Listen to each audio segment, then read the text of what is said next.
Hello, friends. This is Dave Hurwitz, executive editor at ClassicsToday.com, here with the greatest recordings ever. Well, we just did Brahms Piano Concerto number 2, so we might as well do Piano Concerto number 1, right? I mean, what the heck? I mean, I could wait a few months and then we could do it in this series, but why not get it over with? That's how I feel about it anyway. Now, number 2 was Richter and Leinsdorf. And as usual, when we do one of these things, we talk about one of the greatest recordings ever. Most of you chimed in with, well, my favorite is this. No one cares. That's not what the topic of this video is. The topic of this video is the greatest recordings ever. You may have, some of you, I think, got it. I mean, you understood what the purpose of this series of videos was, which was you said, yes, it's one of the greatest recordings ever. However, I have a particular favorite, and it's this one. That's fine. That's okay. But at least let's acknowledge what we're doing here, because as I have pointed out numerous times, when you're dealing with iconic works in the basic repertoire, there must be a dozen fabulous versions, all of which would rank as the greatest recordings ever. But since I'm only talking about one, I got to pick one. So that's what I'm doing. I'm picking one. And the idea is to understand why it's one of the greatest recordings ever, not to understand why you like something else.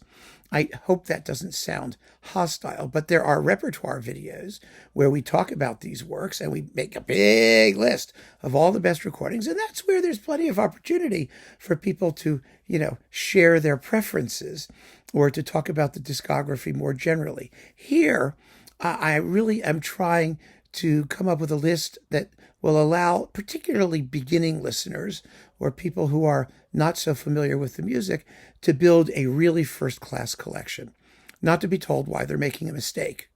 So let's just get that out of the way. I hope that's clear and non-threatening, but makes sense. So thank you for your cooperation. Anyway, we're talking about the Brahms First Piano Concerto. Well, as I've said before, talking about the Brahms First Piano Concerto, it practically has to be a Szell recording in terms of conducting, because he sort of owned the piece. Now, I made a whole video about how nobody owns anything. No, they don't.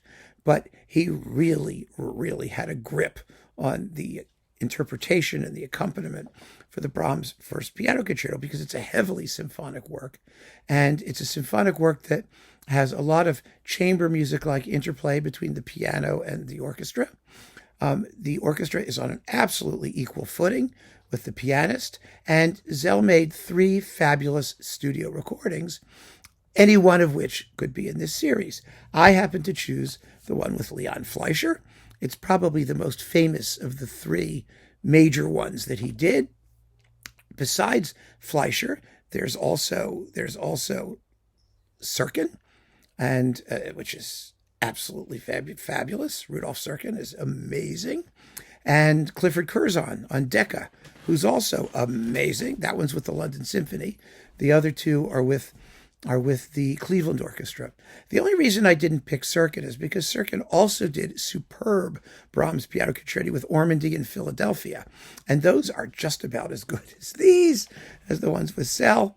And it's impossible to choose.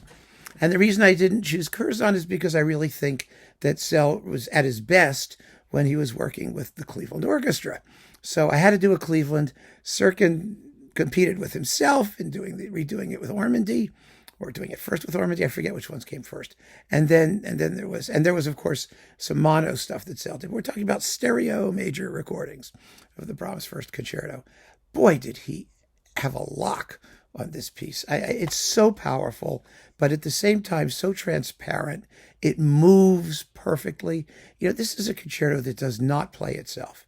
Not by any stretch of the imagination. You have to have a great pianist. I don't mean to leave out the pianists here, who are amazing. But so much depends on how you set up the entrance of the piano and how you interact with the piano and how you, the very opening entrance, which Fleischer plays gorgeously.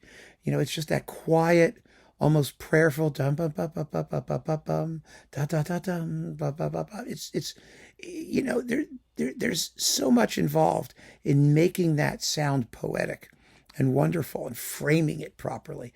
And Szell just gets it. He gets it, and that allows Fleisher to pour his heart into playing the accompaniment, which is absolutely wonderful. Also, the finale. Remember we talked about that Igor Levit Telemann recording, which is quite recent at the time this video is being made, where they just gingerly poke at the finale. It's as if it's being played on a harpsichord almost. It's ridiculous. That finale is obviously based on the finale of Beethoven's Third Piano Concerto in C minor. The tunes are quite similar. The textures are somewhat similar. And there is nothing baroque or prissy about the way the keyboard and the orchestra are interacting with each other. I mean, it's a sharp, focused, powerful theme, and it needs to be here as well, and it is. I mean, it really is. I mean, Szell wouldn't have tolerated anything less, of course. And the slow movement is just gorgeous, absolutely perfect, hushed, deep in its sonority, and gorgeously projected. It's a magnificent performance of the Brahms First Concerto, and an absolute candidate for one of the greatest recordings ever, for sure. So yeah, and if you like one of the other Szells, that's fine. If you like Joachim and Gilels, that's great. It's amazing.